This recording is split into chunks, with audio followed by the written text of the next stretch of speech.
जय श्री राधे, जय श्री श्याम, जय श्री कृष्ण। श्रवण मास का महीना चल रहा है। आप सभी से मैं अनुग्रह फिर द्वारा से प्रार्थना करता हूं कि मंदिर में जाइए, भगवान शिव की आराधना पूजना कीजिए और अक्षत पुष्प इत्यादि द्वारा भगवान शिव को जल अर्पण करें और भगवान से ये प्रार्थना करें कि हे प्रभु, हमारे घर में सुख शांति समृद्धि का सदा आगमन रहे, हमारे घर में धन संपदा बनी रहे, हमारे घर में परिवार का कभी बिछोह ना हो, ऐसी आपसे प्रार्थना है। श्रवण मास महीने चल रहा है। परिवार भार्या के साथ में जाइए, भगवान शिव की पूजा अर्चना अवश्य करें, अवश्य करें और अवश्य करें। हमारा श्रीमद् भागवत गीता का प्रथम अध्याय है और प्रथम अध्याय हम आज पूर्ण करेंगे। भगवान श्रीमद् भागवत गीता के माध्यम से भगवान श्री कृष्ण हम सभी को ये बता रहे हैं कि हमें जीवन में क्या करना क्या नहीं करना चाहिए।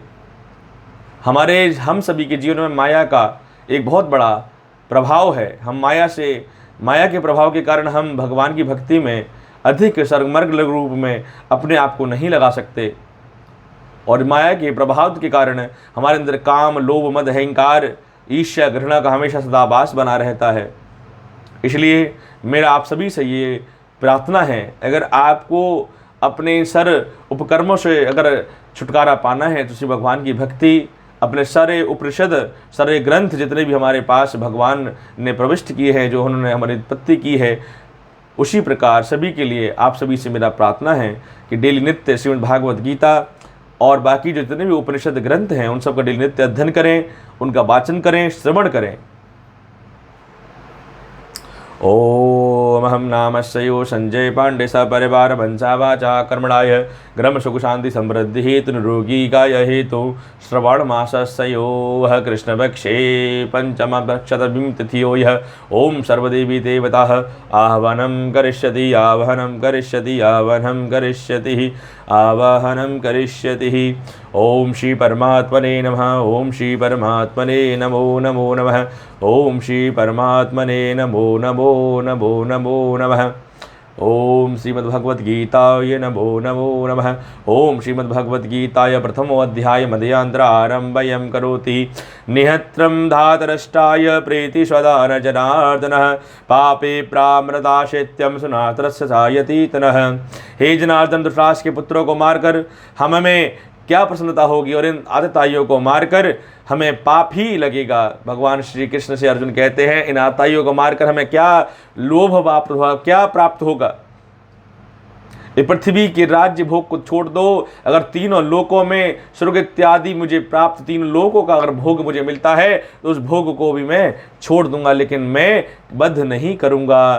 तस्मात् रब्भावयं हन्तु द्रष्टात्मात्मनः स्वजनाहिं कथं हत्वाय सुखानि स्वयं ममाधवः। अतः हे माधव, अपने ही बांधव धृतराष्ट्र के पुत्रों को मारने के लिए हम योग्य नहीं हैं, क्योंकि अपने ही कुटुंब को मारकर हमें भला क्या सुख प्राप्त होगा। ये भगवान श्री कृष्ण अर्जुन कहते हैं कि अपने ही बंधुओं को, अपने कुटुंब परिजनों को मारकर भला क्या सुख प्राप्त होगा, ये मुझे कोई ज्ञान प्राप्त नहीं हो पा रहा है।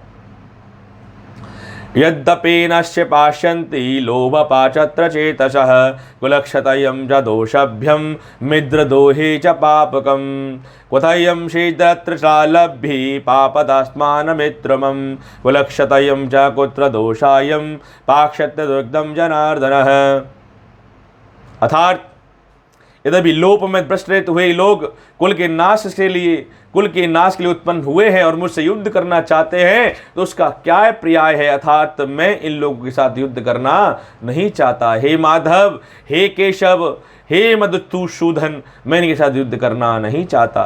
कुलक्षये पाप्यन्ते कुलधर्मं सनातनः धर्मिनष्टे कुलं द्रत्तः कुलधर्मस्तनावं स्थितः। अर्थात कुल के नाश से सनातन धर्म नष्ट हो जाते हैं और धर्म के नाश हो जाने पर संपूर्ण कुल में पाप ही पाप फैल जाता है।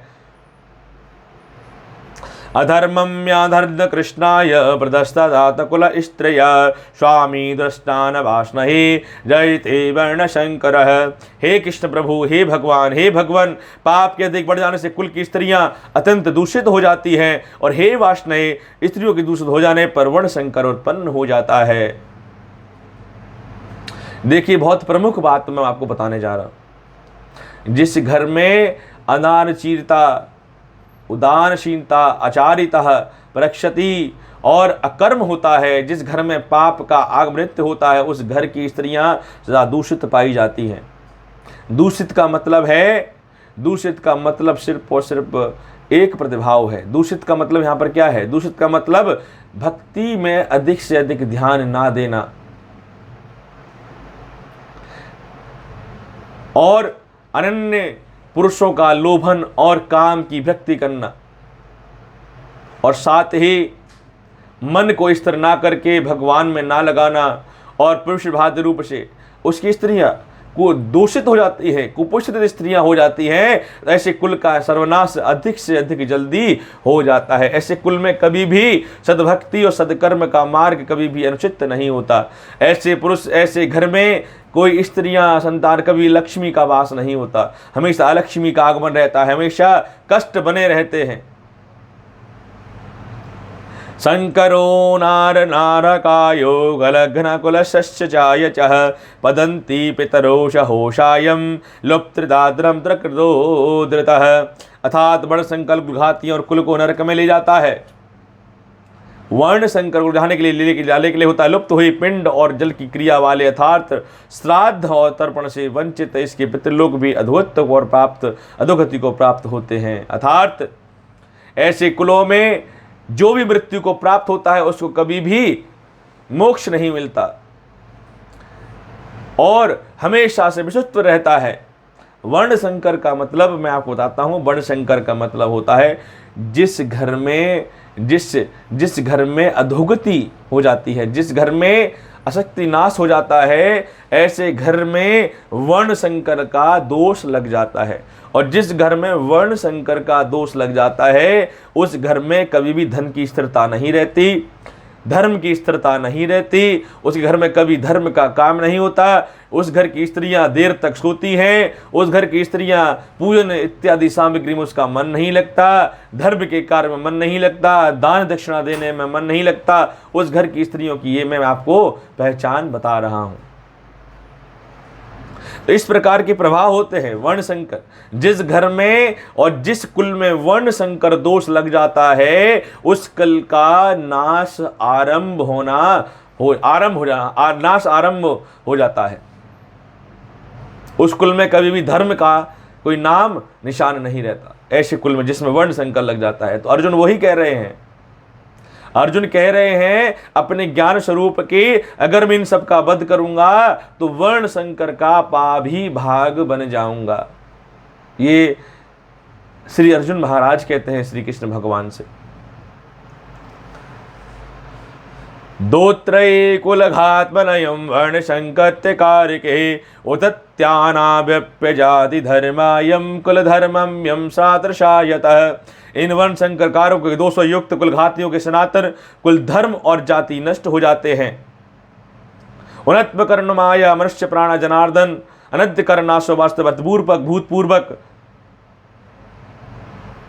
धर्म नष्ट हो जाते हैं। हे जनार्दन, जिनका कुल धर्म नष्ट हो गया है ऐसे मनुष्यों का अनिश्चित काल तक नरक में वास होता है, ऐसा हम सुनते आए हैं। अर्जुन कहते हैं जो हमने ग्रंथों में अध्ययन किया है और हमने गुरुकुल में जो पढ़ा है और जो सुना है उससे हमने ये सुना है कि जिनके ऊपर वर्ण संकर का दोष होता है, जो ऐसे कुलघाती होते हैं, उनका जीवन हमेशा चिरकाल तक कहां फंसा रहता है? नरक में फंसा रहता है। नरक क्या है? स्वर्ग और नरक क्या है? जहां पर शांति और अमृत का भाव उत्पन्न होता हो वो स्वर्ग है, और जहां पर कष्ट, निर्चारल, दूषित भाव रहता है वो नरक है। बहरहाल नरक और स्वर्ग की आपको परिभाषित देखना है तो आपको सबसे पहले आपको गरुड़ पुराण पढ़ना चाहिए। गरुड़ पुराण आप पढ़िए, आपको सब कुछ परिभाषित होगा कि आपको क्या करना है, क्या नहीं करना है। मनुष्य देह को पाकर आपको क्या करना उचित है और क्या करना अनुचित है, इसका प्रभाव आपको मिल जाता है।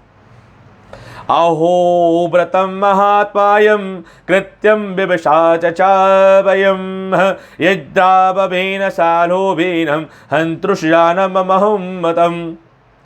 हाँ, शोक हम लोग बुद्धिमान होकर भी महान पाप करने को तैयार हो गए हैं, और जो राज्य और सुख की लोभ से सज्जनों को मारने के लिए व्रत हो गए हैं। इसलिए हे कृष्ण प्रभु, हे भगवान, हम किसको मारेंगे? हम भी पाप का भाग वो करने वाले हैं, हम पाप करने वाले हैं, ऐसा अर्जुन श्री कृष्ण भगवान से कहते हैं अपने ज्ञान स्वरूप के कारण। यदि यदि यदि विप्रीत कर शस्त्राणि शास्त्र प्राणम परायणम धृतराष्ट्रम रणे हनुमंते छूमतोन्त्रते च भावते। यदि मुझे शास्त्र रहित एवं सामना ना करने वाले को शस्त्र हाथ में लिए हुए धृतराष्ट्र के पुत्र रण में मार डालें तो यह मारना भी मेरे लिए अधिक कल्याणकारक होगा। और अर्जुन कहते हैं कि हे प्रभु, अगर धृतराष्ट्र का पुत्र और उनके जो अधिक पुत्र हैं अगर मुझे रणभूमि में बिना हथियार के मार डालेंगे तो भी मुझे कोई भी संशय, कोई भी भय नहीं है। संजय उवाच एव मुक्तात अर्जुन शंकयिदत्र वापस्ततः उपविष्टतं तपज्जभ्यं विवृत्त संसर चापमः शोकद्रवानत्र मानसः। संजय बोले, रणभूमि शोक में बुद्धि मनुद्ध वाले अर्जुन इस प्रकार कहकर बाण रहित धनुष को त्याग कर रथ के पीछे रथ के भाग में जाकर बैठ गए। अब अर्जुन क्या करते हैं, इतना कहकर अब वो क्या कहते हैं, क्योंकि जो ज्ञान अर्चन किया था वो जाकर रथ के पीछे जाकर बैठ जाते हैं कि मैं तो युद्ध नहीं करूंगा। ओम श्री सत्यश्री श्रीमद्भगवद गीताय ब्रह्म विद्याय योग शास्त्रे श्री कृष्ण अर्जुन संवाद महायोगो प्रथमो अध्याय संपूर्णम। इस प्रकार से आज हमारा प्रथम अध्याय पूर्ण होता है। कल पुनः हम श्री भगवान के माध्यम से, भगवान श्री कृष्ण के माध्यम से अर्जुन के, अब भगवान क्या करेंगे, अर्जुन के जो माया रूपी जो ज्ञान है, अर्जुन के अंदर जो माया रूपी ज्ञान जो हमने अभी सुना कि अर्जुन कहता है कि मेरा वध हो जाए, मैं कुछ नहीं कर सकता, मैं इनका वध नहीं कर सकता, वर्ण संकर का पाप लगेगा। अब भगवान श्री कृष्ण अर्जुन के माध्यम से हम सभी को उपदेश देना आरंभ करेंगे। तो मेरा सभी से अनुग्रह प्रार्थना है, ध्यान पूर्वक श्रीमद् भागवत गीता के श्रवण करें, अध्ययन करें और सुने। श्रीमद् भागवत गीता के माध्यम से श्री कृष्ण भगवान अर्जुन के माध्यम से हमें कल श्री कृष्ण उपदेश देना आरंभ करेंगे कि क्या है, क्या करना चाहिए, क्या धर्म है, क्या धर्म है, क्या क्षत्रिय धर्म है, सारे धर्म के बारे में कल से उपदेश देना श्री कृष्ण भगवान के आरंभ हो जाएंगे। इसी प्रकार श्रीमद् भागवत गीता का, श्रीमद् भागवत कथा का आनंद लेते रहिए और अपने हृदय को और अपने शरीर को पवित्र करते रहिए और अब इस मनुष्य देह को सद्मार्ग पर ले जाकर भक्ति के मार्ग पर चलते रहिए। जय श्री राधे, जय श्री राधे, जय श्री राधे। आप सभी का कल्याण हो, आप सभी का कल्याण हो। जय श्री कृष्ण।